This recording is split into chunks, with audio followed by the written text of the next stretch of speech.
Ladies and gentlemen, please welcome MSNBC senior campaign correspondent, Tucker Carlson.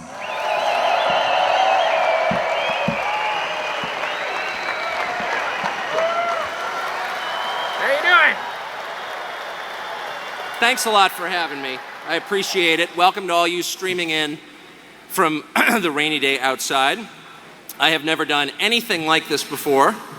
I suspect I never will again, but I am honored to be here today, mostly because of Ron Paul, whom I respect, which is something it's true. That's something you won't catch me saying very often about people who run for elective office. And let me explain why I respect Ron Paul and how I came to respect Ron Paul. I voted for Ron Paul in 1988 when I was in college, and I voted for Ron Paul for a bunch of different reasons. One, I had grown up in a libertarian family, and two, he just seemed like a decent guy. But I wasn't very engaged. I didn't know a great deal about Ron Paul, though I was proud to vote for him. Until this year, I went and I did a piece for the New Republic magazine on Ron Paul and traveled around the state of Nevada with him.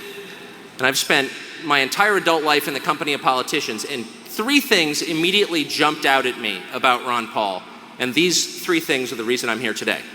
The first was, I didn't agree with every part of the Ron Paul program, every particular, and I told the congressman that, and he had a remarkable reaction. He didn't care. Ron Paul was completely uninterested in having me or anyone else sign up to a 30-point program which amounts to, in effect, a cult of personality. Ron Paul's point of view was, look, I'm for freedom. Adults disagree, and that's okay. And I thought, amen. That's right, I thought amen. The second thing I noticed about Ron Paul that won me over was Ron Paul is a sincerely decent, gentle human being. And I don't want to cast aspersions on other people in politics, though. Okay, I will. It's a very small fraternity of people who fit that description in Congress. Tiny. And Ron Paul is. Ron Paul is kind to the people around him.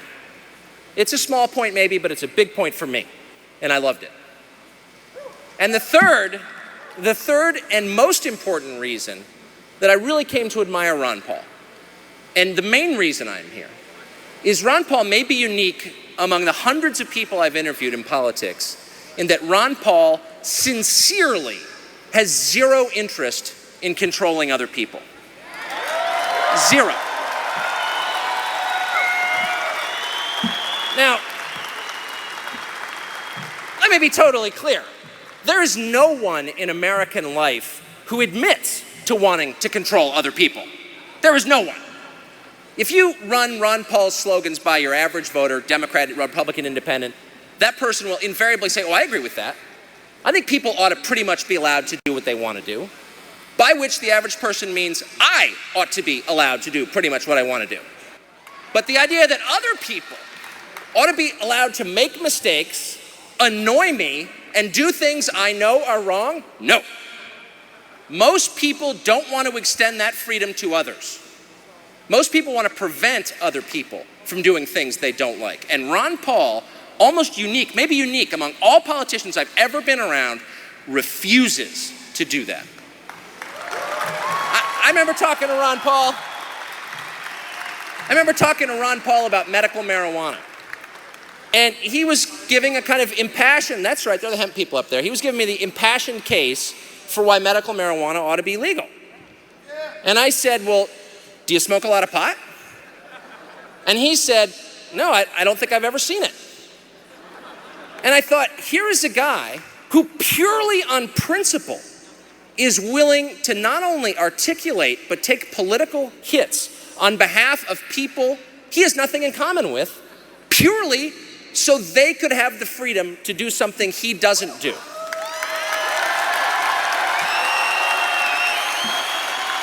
Now, how many figures in American life would do that? What's your guess? Okay, I'll tell you, maximum 4, and I don't know who the other 3 are. So that's why I'm here. I'm not endorsing any candidate. I don't know anything about parties. I'm not an expert on any of that stuff, but I sincerely believe that Ron Paul's ideas are important. I believe Ron Paul's personal example is inspiring, and I think the country benefits from listening to Ron Paul and to you all. Now, let me just say one quick thing before I turn this over to wiser and cooler heads than mine.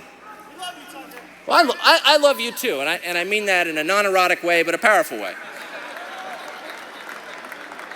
Let me just say this. As I said, I grew up around libertarianism, and I know not everyone here is a strict libertarian, but there's an ethos here, there's a sense, there's an aroma of libertarianism. Fair to say yes. So, and I also said a minute ago that Ron Paul does not demand absolute fealty to his list of ideas, which is another way of saying it's real heterodoxy. This is a room full of people who sincerely and passionately agree on some things and sincerely and passionately disagree on others. And I think that's a beautiful thing. But I will say, having grown up around it, I know that it can sometimes be difficult to call a room of strong, independent-minded people to order. I'll never forget going to a libertarian meeting when I was little and watching some poor guy try to call it to order and having someone in the back row say, "Who made you God?" They would not be subdued even for a speaker, those libertarians. So I guess my one plea to you all tonight is, even if you don't agree with some of the speakers up here, hear them out without barking. I think that'd be a great model. Thanks for having me.